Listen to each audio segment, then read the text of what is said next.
Hello, I'm going to be talking to you today about tints and shades with acrylic paint. I'm going to do a little demonstration. I've already got here some paint from the tube squeezed out.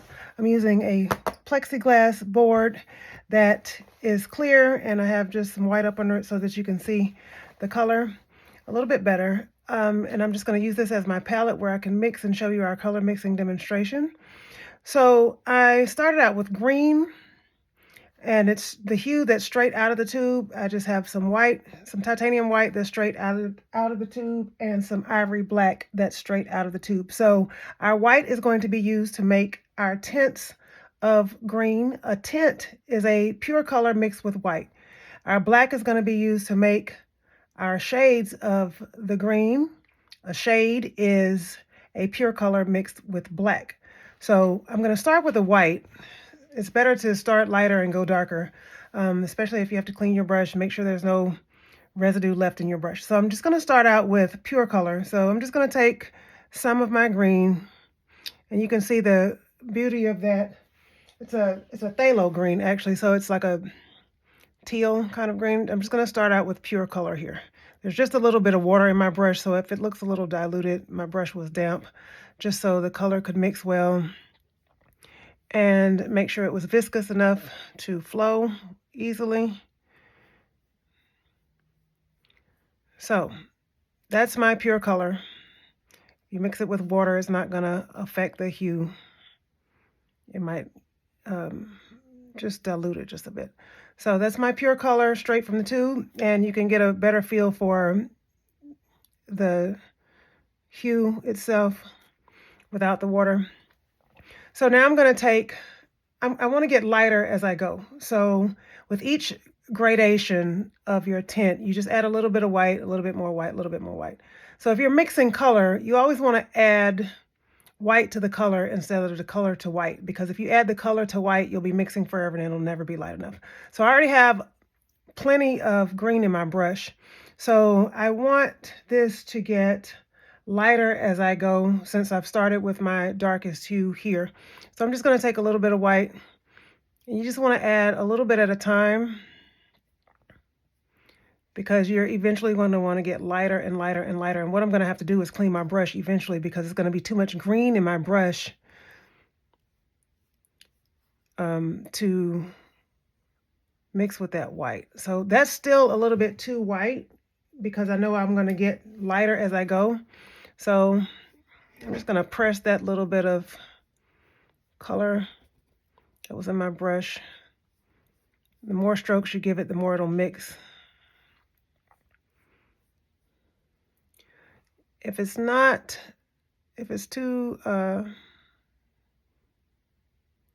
enough, just add a little bit more.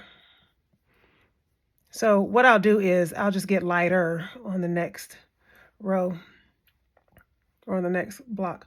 So now I'm just going to add more white. Remember, I have all this paint in my brush, but I picked up some white for here. So every time I pick up some white, I still have some white here. So it is going to get lighter. So let's see what this looks like without me having to clean my brush right now. Just let's get some more white, more than I got the last time.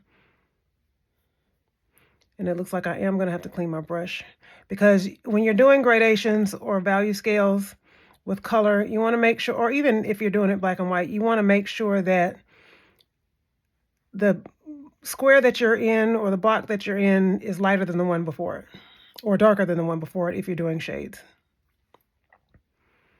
So I'm going to press a little bit of that color out of my brush, because I need that to be a little bit darker. I'm just using a flat brush to do this, to get my edges here. So what I can do is, that's gonna need to pull down. Now this is just a value exercise for tint, so it doesn't have to be perfect. It's just to give you an idea of the changes. All right, so I'm getting gradually lighter, and you want that last box to be the lightest green. You know, you can do this in 9 stages. In our example, I'm probably just gonna do 3 stages besides just the hue. So I am gonna want to clean my brush, because that's a little bit too much. It's loaded up too much. I'm going to have to get a bunch of white in there for it to get lighter. So I'm just going to go ahead and clean my brush. I've got some water over here off to the side. Always keep some paper towels handy while I'm doing this. Acrylic paints are permanent when they dry. So if it gets in your clothes, if it gets in the carpet, if it dries, it's not going to come out. It can't wash out.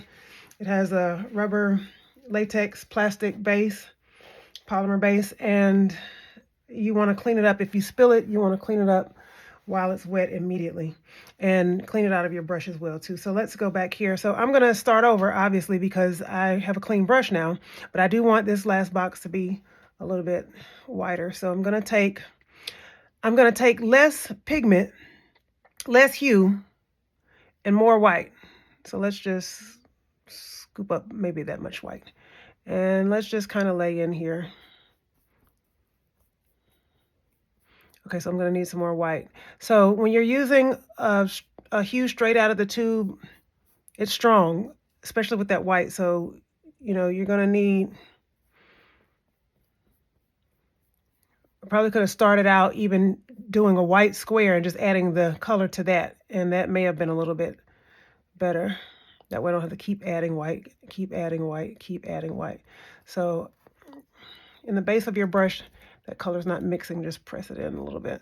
But like I said, this is just a value study scale, so it doesn't have to be perfect. So I do want a little bit more white.